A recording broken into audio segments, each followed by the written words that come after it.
noite.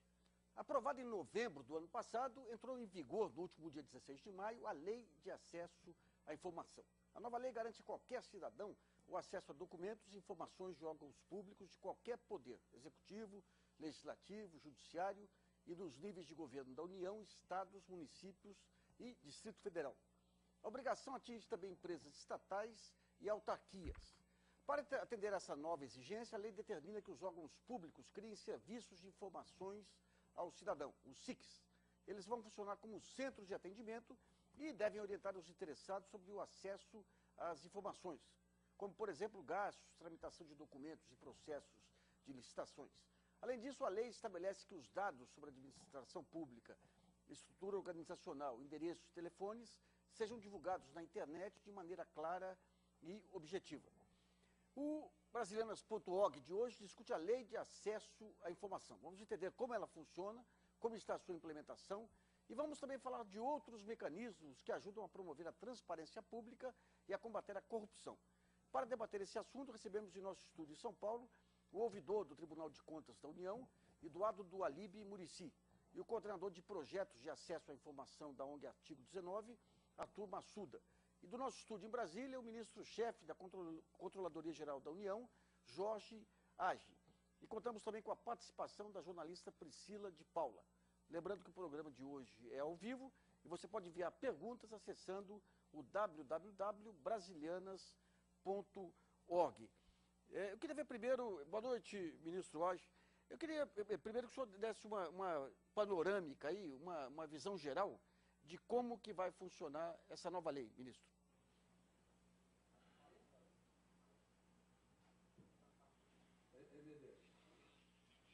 Então é isso aí.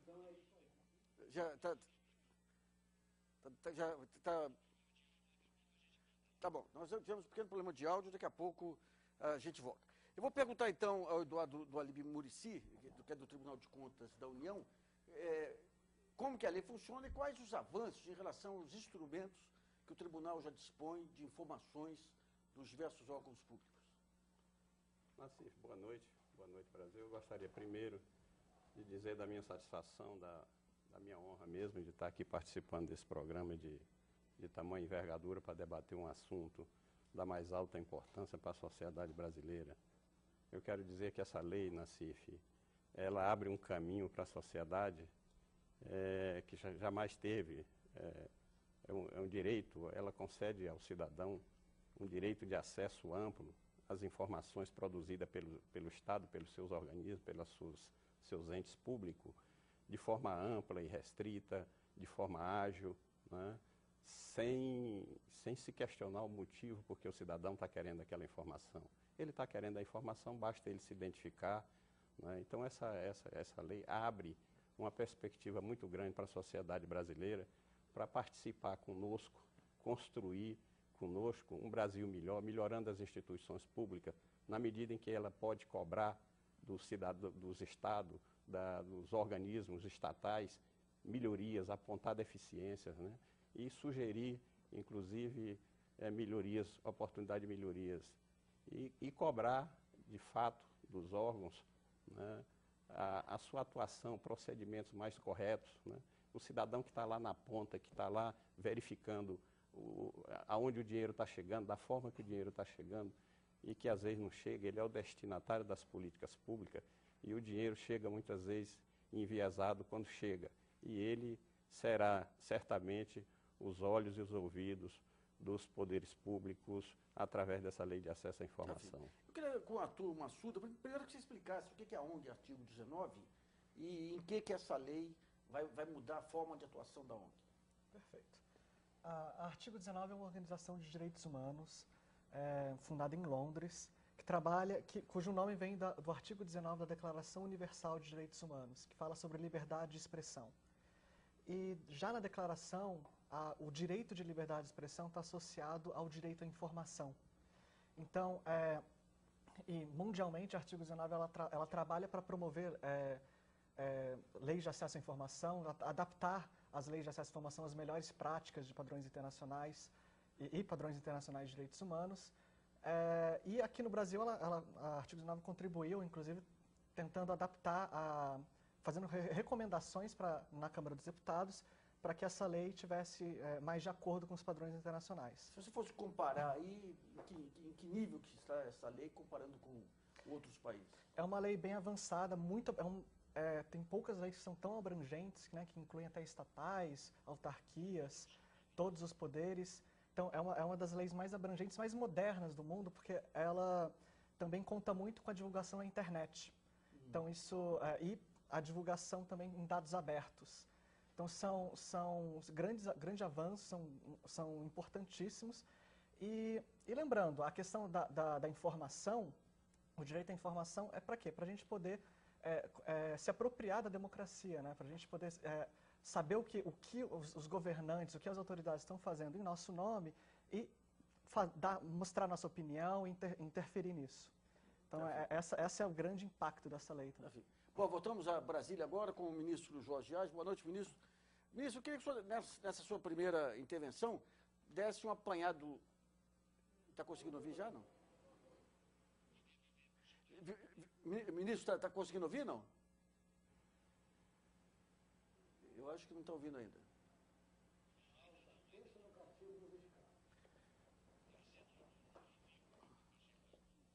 Tá firme então. Então,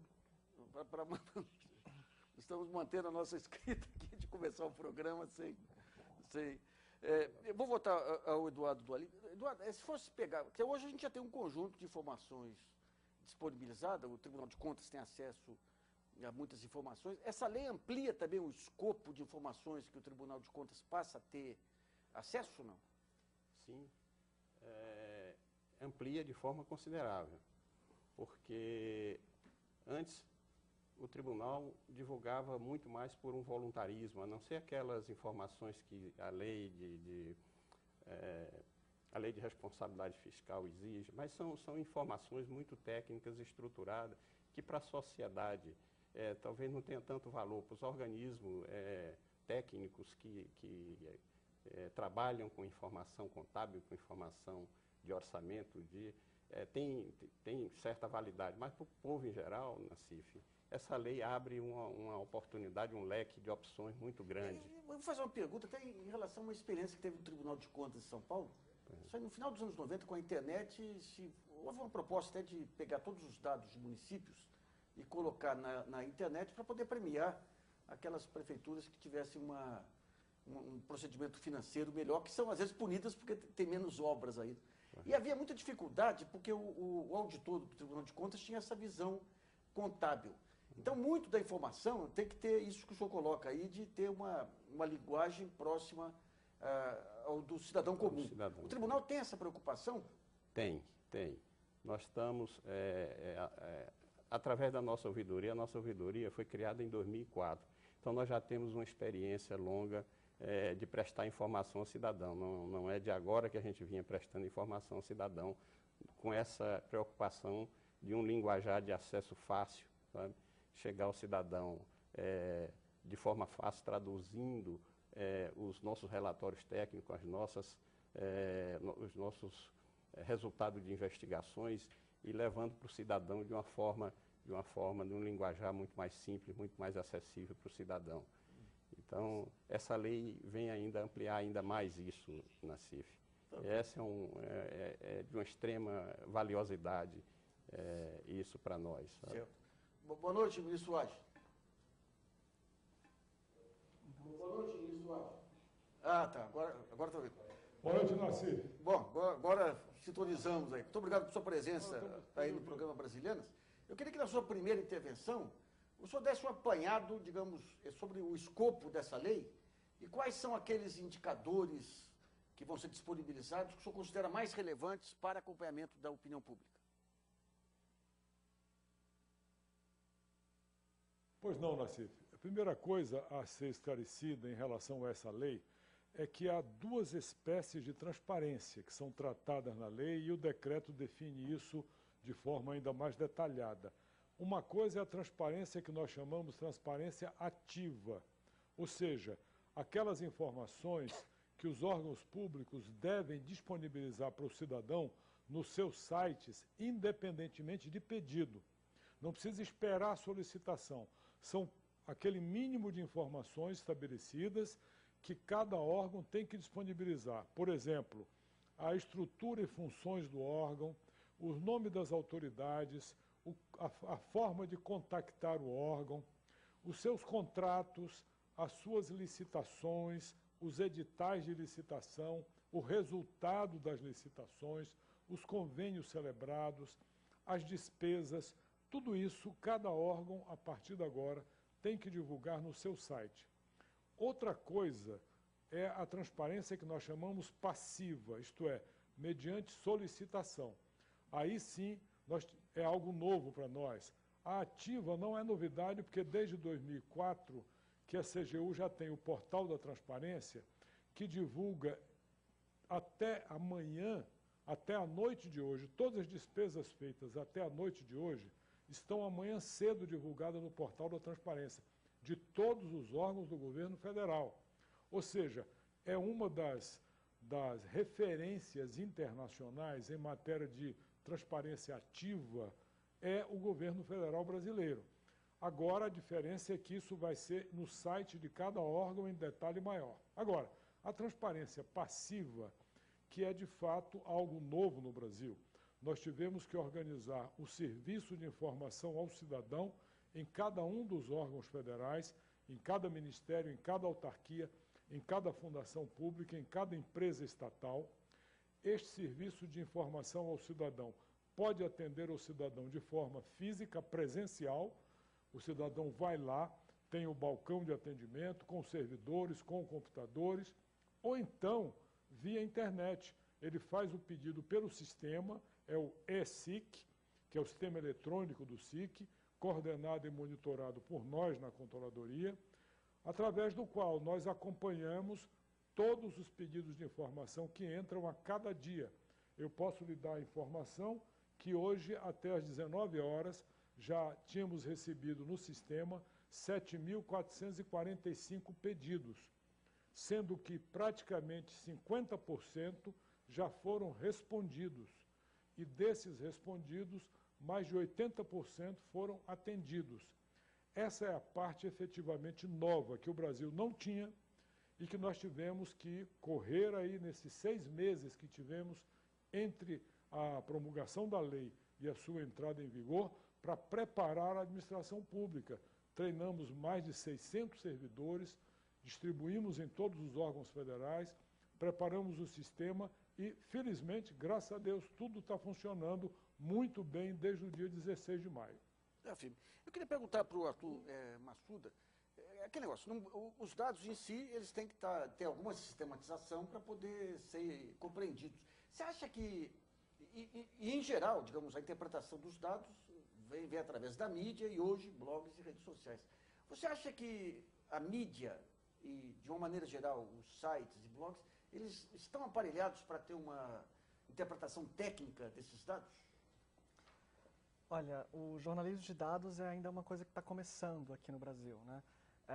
Não existe uma tradição muito grande, mas eu acho que a lei de acesso à informação ela vai permitir um fortalecimento disso, porque vai ser, o poder público é o maior produtor de dados aqui do país e o Brasil vai ser inundado com essas informações e são informações muito importantes para colocar novas ideias, novas visualizações de problemas antigos, né?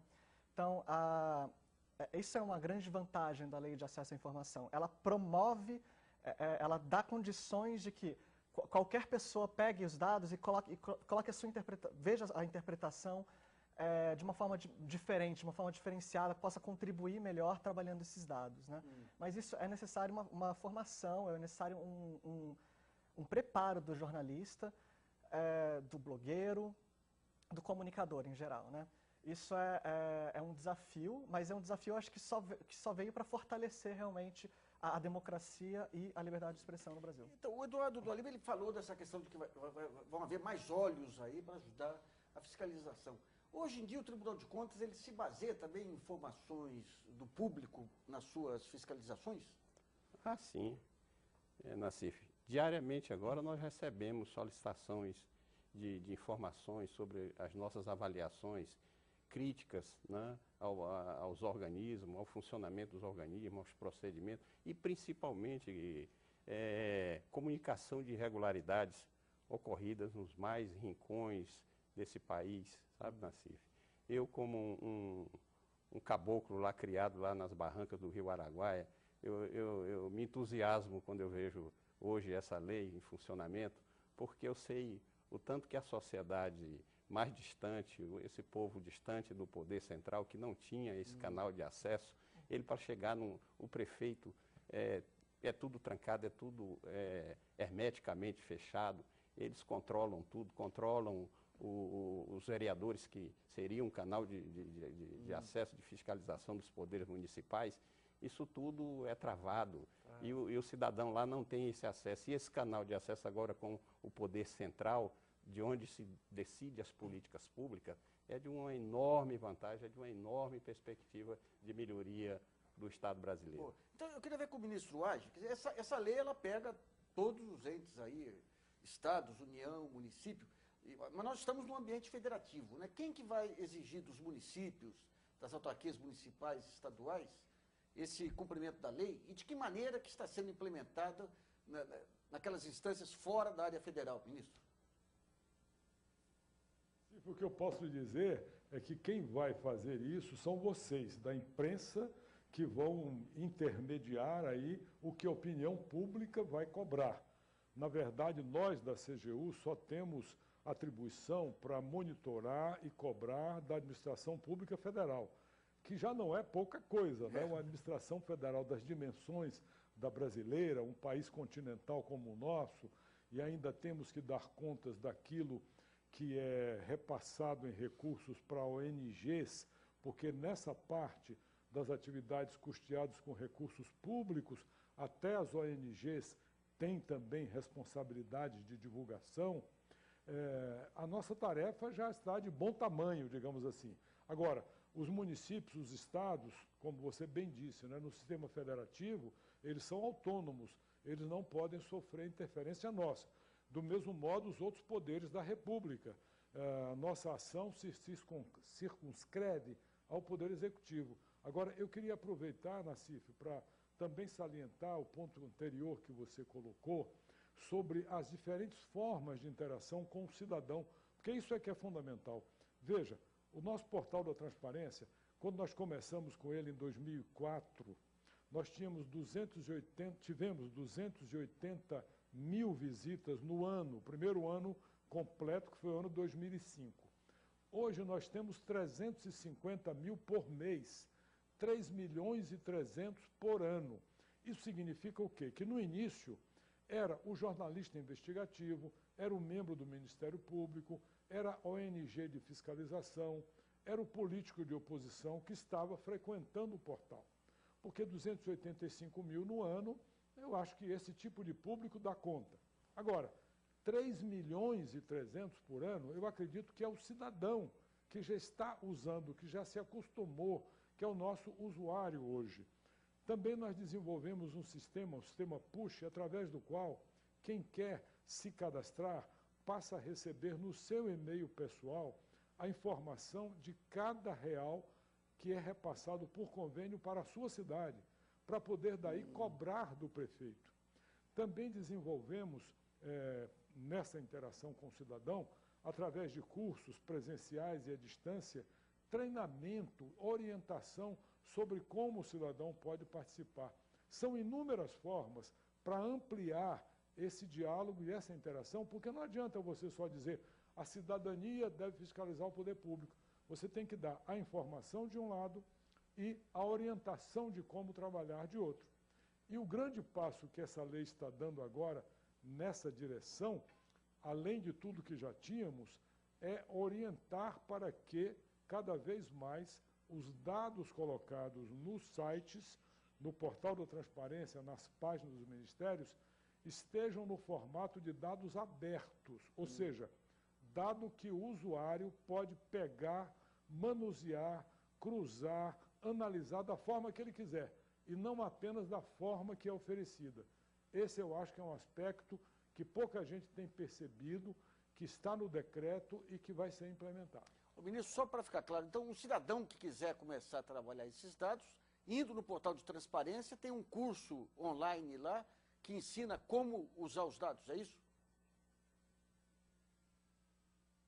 Só no portal, nós temos no site da CGU cursos de educação à distância, não só sobre o uso disso, como com perguntas e respostas sobre a lei de acesso, como também orientações sobre outras formas de fiscalização, onde denunciar, na sua cidade, na capital do seu estado você tem a unidade da controladoria, você tem o Ministério Público, na sua cidade você procura o membro do Conselho de Fiscalização do Fundeb, do SUS, do Programa Saúde na Família, porque nós temos inúmeros conselhos instalados no país para ajudar na fiscalização, mas esses conselhos eram pouco acionados, pouco utilizados pela população, muitas vezes manipulados pelas lideranças políticas locais. Então, treinamento para conselheiros, orientação para os cidadãos para cobrarem desses conselhos o exercício da sua função fiscalizadora. Tudo isso está dentro do escopo do trabalho que a gente já vinha fazendo. E com essa lei agora, é claro, vamos fazer isso em escala ainda maior. Bom, a jornalista Priscila de Paula tem uma questão enviada por um telespectador e por um internauta. Lembrando que o programa de hoje é ao vivo e você ainda pode enviar perguntas para o site www.brasilianas.org. Priscila. Como o ministro destacou, a lei é bastante ampla, mas há vários telespectadores que citam um aspecto que garante o acesso aos salários de funcionários públicos, o que não é de toda uma novidade. O Lucas Costa, do Recife, pergunta, e eu acho que o senhor poderia responder, ouvidor, a nova lei não dá uma ideia de que os salários dos servidores extrapolam os limites legais? Essa é uma boa pergunta, né? Na verdade, esse combate ao extrapolamento do teto salarial, o tribunal já vem enfrentando, e a CGU também já vem enfrentando isso de longa data.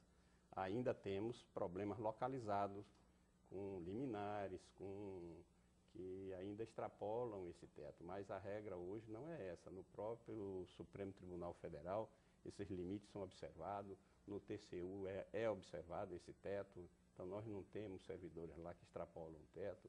Na administração pública, de um modo geral, o tribunal tem feito trabalhos combatendo esses excessos e temos tido sucesso. Ainda há alguns problemas localizados. Mas... Bom, nós vamos fazer um pequeno intervalo e voltamos daqui a pouco. Voltamos com Brasilianas.org, que hoje debate a lei de acesso à informação. Recebemos no nosso estúdio de São Paulo o ouvidor do Tribunal de Contas da União, Eduardo Dualib Murici, o coordenador do projeto da ONG Artigo 19, Arthur Massuda. E no nosso estúdio em Brasília, o ministro-chefe da Controladoria Geral da União, Jorge Raj. Nesse segundo bloco, vamos falar sobre a implementação da lei e como os órgãos públicos estão lidando com as exigências da nova legislação. E daí eu volto ao ministro Jorge Raj. Ministro, as informações, quer dizer, quando tem informações de liberação de recursos orçamentários e tudo, já é de domínio público, né? Agora, dependendo das especificidades aí de cada setor, que tipo adicional de informação que pode ser disponibilizada e pode ser exigida pelo cidadão, além daquelas de recursos orçamentários, de gastos e despesas? Tem que ser disponibilizada espontaneamente, como eu disse, independente de pedido, além das informações sobre gastos e despesas, informações sobre a organização daquela entidade, suas funções, seus principais projetos, suas obras, suas licitações, seus contratos, seus servidores, tudo isso. Também será disponibilizado no final do mês, no site da Controladoria, serão disponibilizadas as remunerações de todos os servidores públicos, desde o ministro até o servidor mais modesto. Tudo isso vai ser disponibilizado até o final deste mês. Agora, o cidadão, além disso, ele pode solicitar qualquer informação e ele será atendido, com exceção apenas dos casos que a própria lei protege. Por exemplo, os sigilos já protegidos por legislação específica, sigilo bancário, sigilo fiscal, sigilo comercial. sigilo a respeito de pesquisa e desenvolvimento de interesse estratégico nacional, assuntos que ponham em risco a segurança do Estado brasileiro. Estas são informações protegidas. Também são protegidas as informações de caráter pessoal, isto é, informações cuja divulgação afeta a privacidade, a honra e a imagem das pessoas. Estas, mesmo que constantes de processos administrativos que devam ser divulgados, essas informações serão protegidas. Fora isso, tudo mais o cidadão pode pedir. Ele pode dizer que quer ter acesso a um determinado documento, a um determinado relatório de auditoria da CGU, a um determinado processo administrativo já concluído, porque o que estiver ainda em fase de investigação também é protegido. É claro, porque aí haveria um prejuízo para a própria investigação. Mas tudo mais o cidadão pode solicitar. E as solicitações na CIF têm sido das mais diversas, né? Nós já recebemos na controladoria cerca de 160 pedidos de informação. Nós estamos no ranking dos órgãos que receberam o maior número de pedidos, né? Eu tenho aqui a informação até agora às 19 horas de hoje. O órgão que recebeu o maior número de pedidos foi a SUSEP, a Superintendência de Seguros Privados, que recebeu 750 pedidos, ou seja, 10% dos 7.500 aproximadamente que já ingressaram em todos os serviços de informação do governo federal. Em segundo lugar, o INSS, com 491. Depois vem o Banco Central, o Ministério do Planejamento, o Ministério da Fazenda, a Empresa de Correios e Telégrafos, e em seguida a CGU. Depois o Ministério da Saúde, o Banco do Brasil e o Comando do Exército. São os 10 órgãos que já receberam o maior volume de pedidos. E do total de pedidos feitos aos órgãos federais, 7.500, 3.880 já foram respondidos. Ou seja, nós estamos no dia 4 de junho. A lei entrou em vigor no dia 16. Ainda não completaram-se os 20 dias para a maioria desses pedidos, que começaram no dia 16, mas muitos entraram no dia 17, 18, 20, 25. Então, significa que os órgãos federais estão respondendo antecipando-se ao prazo, o que é de suma importância.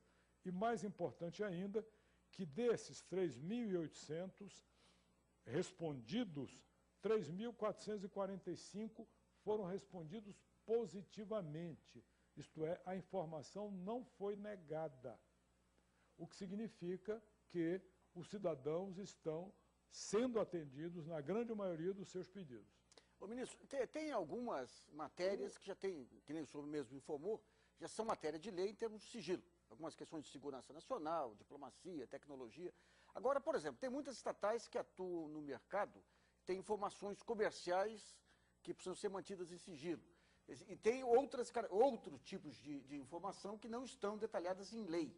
Como que está sendo a catalogação do que pode e não pode ser divulgado? Cada órgão está definindo e propondo para o CGU o que pode ou não pode ser divulgado?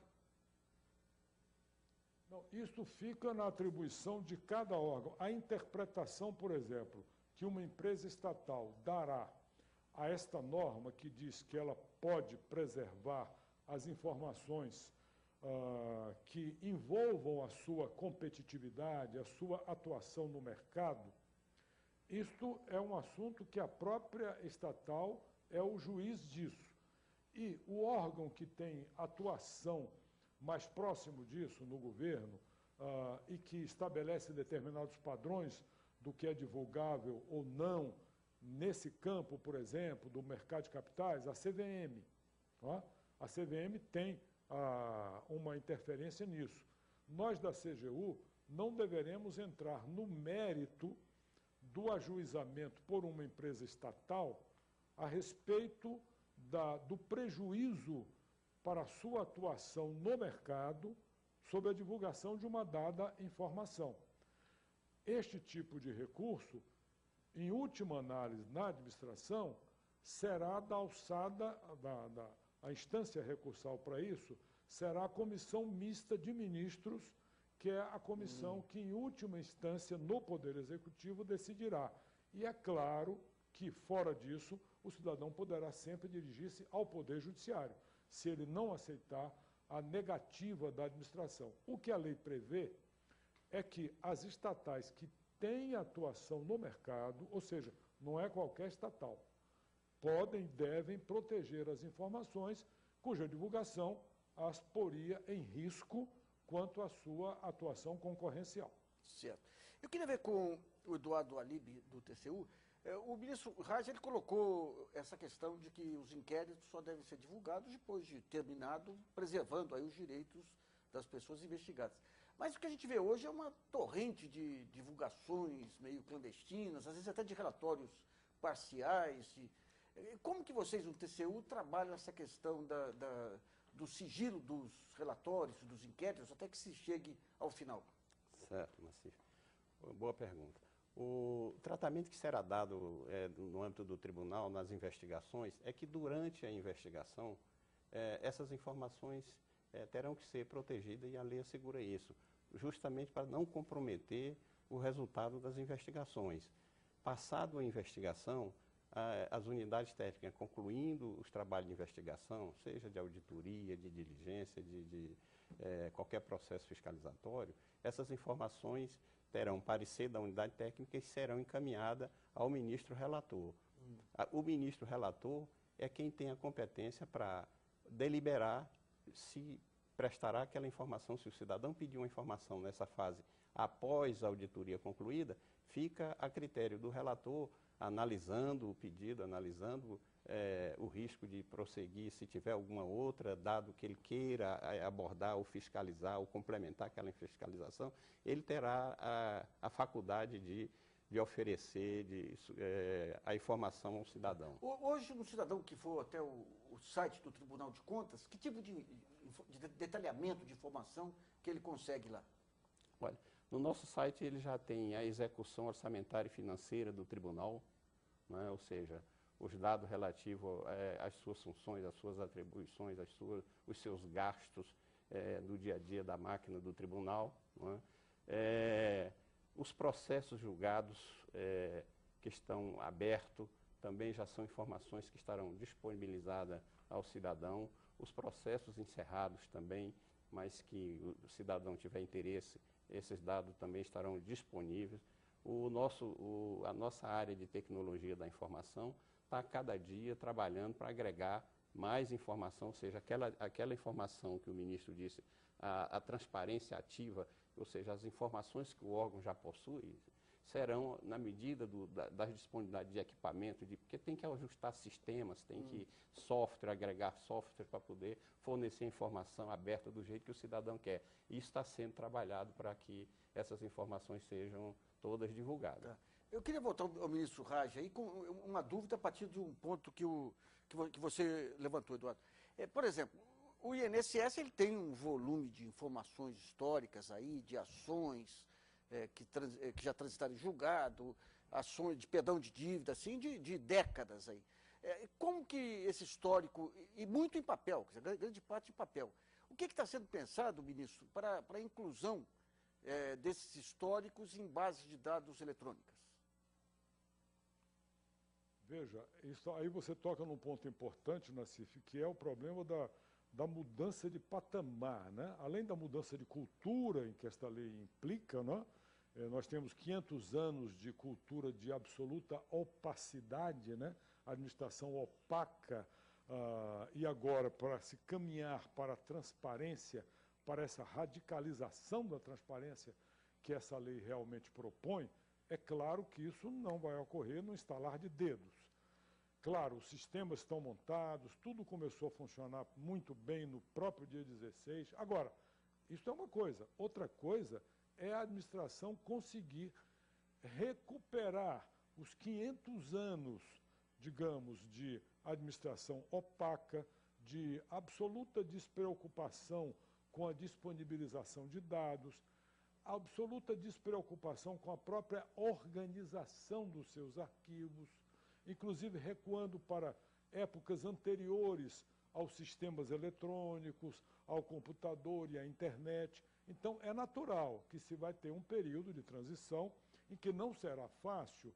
Quando você solicitar uma informação de 20 anos atrás, nem todos os órgãos estarão aptos a recuperar aquela informação com facilidade.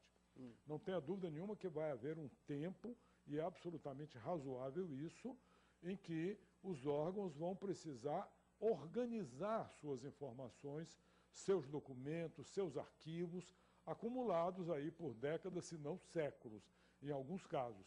Então, esta tolerância, esta flexibilidade tem que ser esperada de todos, de parte a parte. Então, nós temos orientado os órgãos, inclusive, nesses primeiros dias já, da seguinte maneira: se o cidadão fizer um pedido que envolva uma busca, uma pesquisa de informações muito amplas, muito complexa, muito trabalhosa, que não seja possível atender no prazo legal, que são 20 dias prorrogáveis por mais 10, nós orientamos o servidor do Serviço de Informação de cada ministério da seguinte maneira: entre em contato com o cidadão, procura o e-mail dele ou o telefone, entra em contato, negocia com ele, mostra para ele que não é razoável ir buscar aquilo tudo nesse prazo. Pergunta o que é que ele quer primeiro, qual é o interesse principal dele, e estabelece um calendário de atendimento. Ou seja, há de haver razoabilidade de parte a parte. Tá, vamos a uma pergunta que a Priscila selecionou dos telespectadores. Lembrando que o programa de hoje é ao vivo e você ainda pode enviar perguntas pelo nosso portal www.brasilianas.org. Priscila. Bom, diante da garantia que o ministro diz que o cidadão tem de poder perguntar o que quiser, a Jaciara de Salvador pergunta: com a lei de acesso à informação, os hospitais públicos, ministro, não serão obrigados a manter na internet a agenda, dizendo quais são os profissionais que estão na casa e quais são os horários de trabalho que eles têm que ocupar no hospital, nos hospitais? Certeza, e essa é uma das principais espécies de informação que nós entendemos importante para a melhoria da prestação dos serviços públicos. É muito provável que, num primeiro momento, esta lista de profissionais que deveriam estar, seja no hospital, seja no posto do INSS, seja no programa de saúde da família, pode ser que não esteja disponível já no início, mas o cidadão tem o direito de pedir e deve pedir, porque esse é um dos principais instrumentos, a nosso ver, para que essa lei produza também o reflexo de melhoria na prestação do serviço. Veja, o benefício que a transparência pode trazer não é só para o combate à corrupção, não é só porque a transparência, como eu costumo dizer, é a melhor vacina contra a corrupção, é também para melhorar a qualidade da prestação de serviço. E esse ponto que a telespectadora se referiu é um dos melhores exemplos, porque se o cidadão sabe que pode pedir a lista dos profissionais que deviam estar ali, seguramente na próxima semana os profissionais vão estar ali. Isso aí. Pode ter certeza. Bom, vamos a mais um intervalo e brasilianas.org volta já.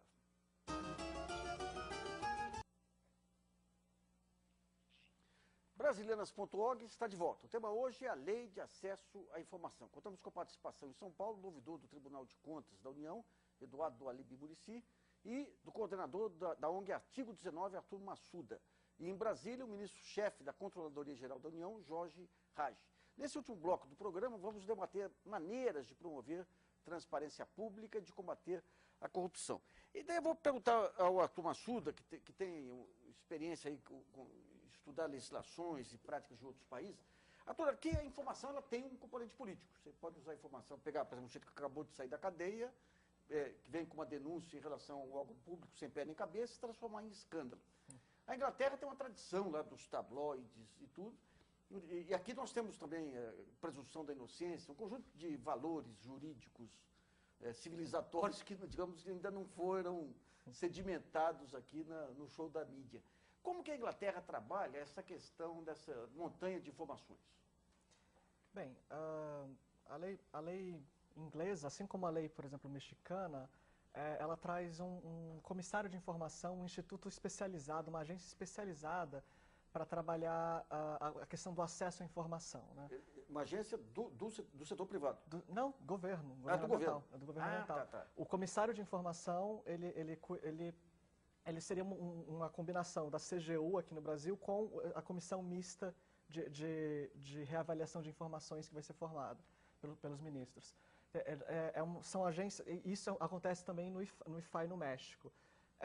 É uma agência especializada, uma comissão especializada, especificamente para promover o acesso à informação, para promover a transparência pública, para resolver conflitos de direitos, às vezes realmente a questão de salários, conflito de direito de acesso à informação com direito de privacidade.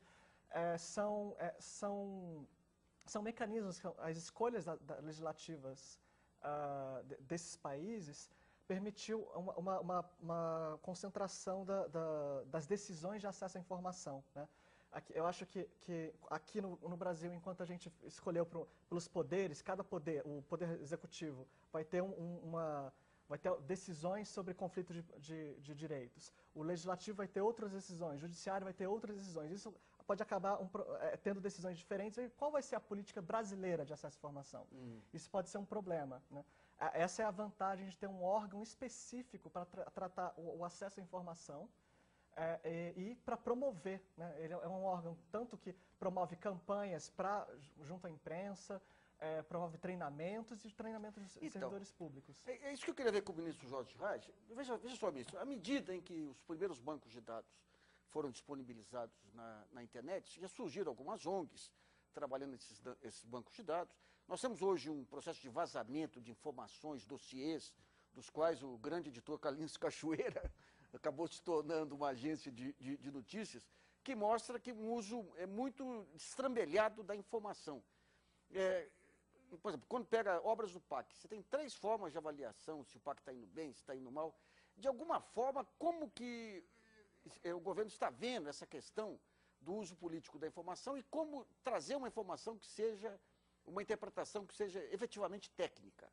Esse treinamento está sendo previsto para os órgãos de opinião, para a mídia, para blogs? Eu entendo que isto só se resolve com a prática da transparência mesmo. Ou seja, todos nós sabemos que quando você resolve abrir a informação, você está se submetendo a riscos. São riscos conhecidos e calculados.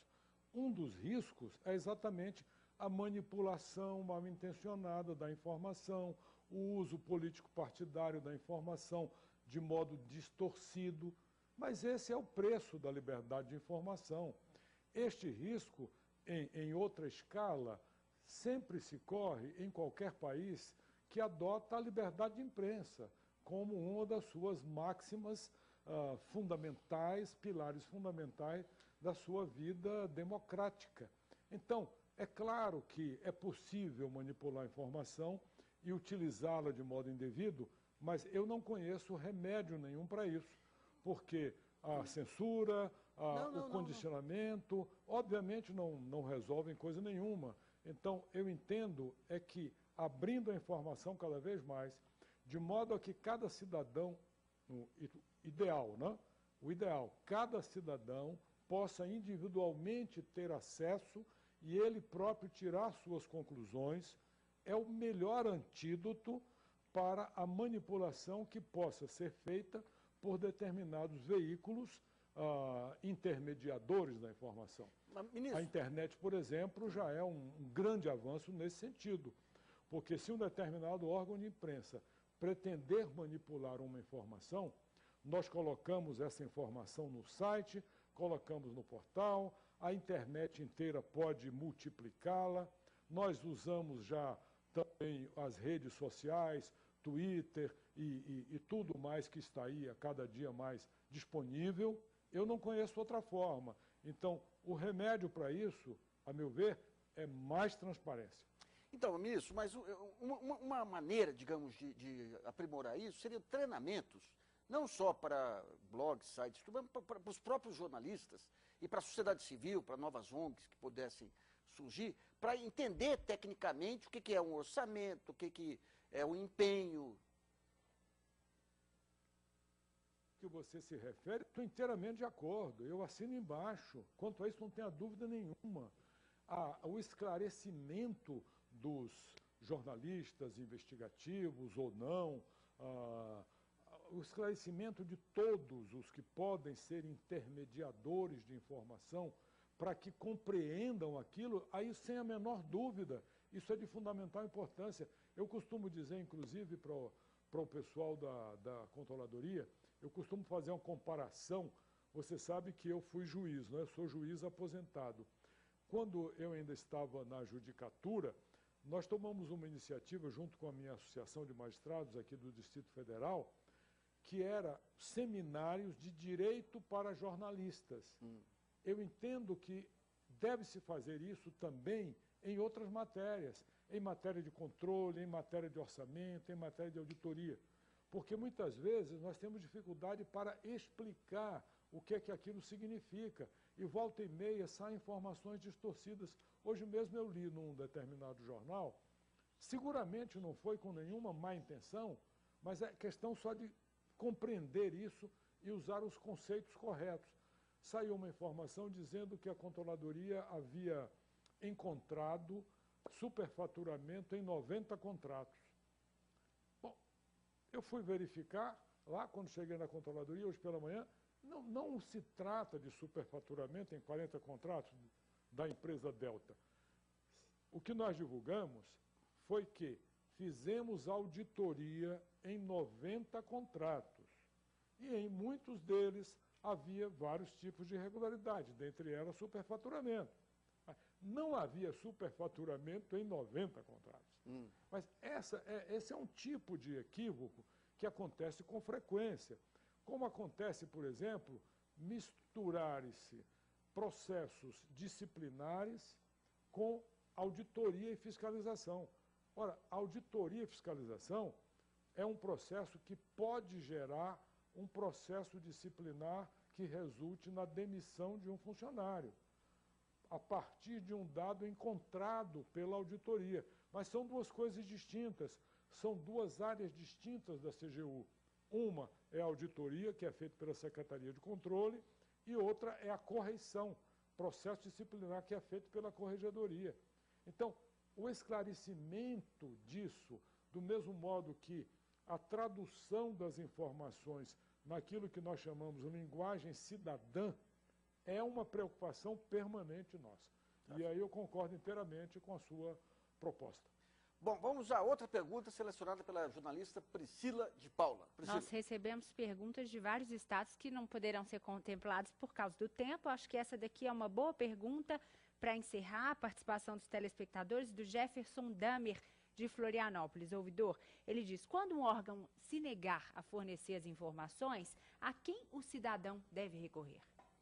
Bom, primeiro ele deve recorrer à autoridade superior àquele gestor que negou a informação. Essa é a linha que está na legislação, entendeu? Ele recorre e tem um prazo muito curto para a autoridade superior ou rever aquela negativa de acesso ou permanecer, ou dependendo do caso, né? Bom, a gente está terminando o programa, mas eu queria fazer uma pergunta para o Tribunal de Contas, aí para o Eduardo Alibe. É o seguinte, o Tribunal de Contas avançou muito nos últimos anos, nas últimas décadas, ele passou a entrar no mérito de projetos também, tem uma discussão até que pontos deve entrar ou não, mas um ponto central é a maneira como ele audita as obras, que em vez de auditar por unidade, digamos o seguinte, construção de casas, quantas unidades foram construídas, ele entra no detalhe das quantidades de material. Será que com esse volume de informação e com os avanços da transparência, esse tipo de detalhamento tão grande assim não deveria ser rediscutido para fórmulas de porteira fechada, que permitisse, digamos, uma eficiência maior na fiscalização? Olha, Nassif, o tribunal, como você falou, nos últimos anos, ele se estruturou e se preparou, vem se preparando para fazer essas auditorias em grandes obras, porque é ali onde parcelas significativas dos recursos públicos são manipulados, são desviados, são superfaturamento. E o tribunal tem dado uma grande contribuição nesse sentido ao país, com a redução de custo de obras, e é preciso entrar no detalhe, é preciso, para você concluir o todo em uma investigação, é preciso você ir a fundo nesses detalhes, porque é esmiuçar todos os custos. Mas, por exemplo, vamos pegar um dos pontos principais de irregularidade, você fazer uma licitação sem um projeto executivo. Isso aí não atrapalha demais, não abre muito espaço para irregularidades que não são detectadas, digamos, que só podem ser detectadas a posteriori? É verdade, porque o projeto executivo, ele é essencial para que não ocorra desvio, porque é o projeto executivo que vai detalhar todos os custos, todos os produtos e serviços a serem utilizados, com os custos unitários de cada um. Então, se não tem um projeto executivo, ou se tem um projeto executivo mal elaborado, é até difícil para fiscalização. Mas o tribunal está aparelhado, inclusive, para fazer esse tipo de averiguação quando não se tem um projeto bem elaborado. O tribunal está hoje habilitado para entrar e discutir essas questões. Bom, Brasilianas.org termina aqui com esse programa sobre a Lei de Acesso à Informação. Agradeço a participação dos convidados, o ouvidor do Tribunal de Contas da União, Eduardo Alibe Muricy, o coordenador de projetos de acesso à informação da ONG Artigo 19, Arthur Massuda, e do ministro-chefe da Controladoria Geral da União, Jorge Raj. E você que nos assiste, muito obrigado. E não deixe de participar do site www.brasilianas.org, mandando perguntas, trabalhos e vídeos. Esse espaço aqui também é seu. E nós voltamos na próxima segunda-feira, às 10 da noite, aqui na TV Brasil. Até lá.